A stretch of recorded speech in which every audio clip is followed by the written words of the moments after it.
Landlord put me through 3 years of hell. My landlord was a terrible human being. Honestly, calling him a human is even pushing it.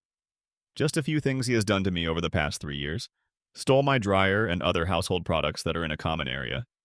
Made me pay for a plumbing repair which was deemed normal wear and tear. Tried breaking into my house.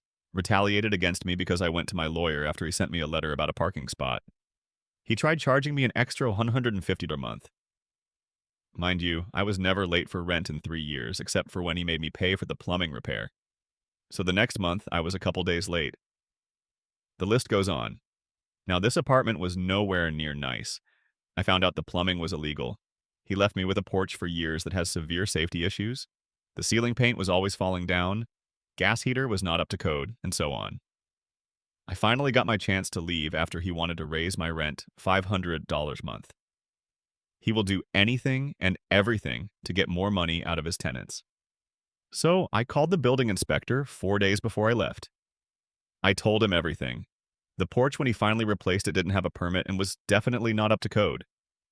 I told him about the plumbing and the heater. I went on and on. The inspector came over the very next day. I saw him taking measurements. Each violation is a $500 day fine until fixed.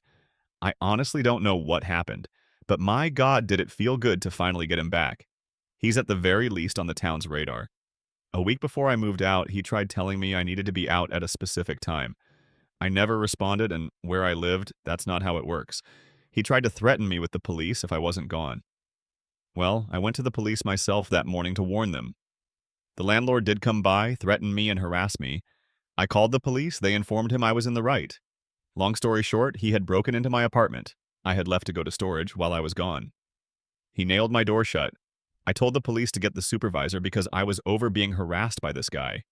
Go figure, he left before the supervisor could get there. I'm positive he knew he'd be arrested on site. Got the police report. They're charging him with a felony for breaking and entering. Fines plus a charge? Don't be a jerk to good people.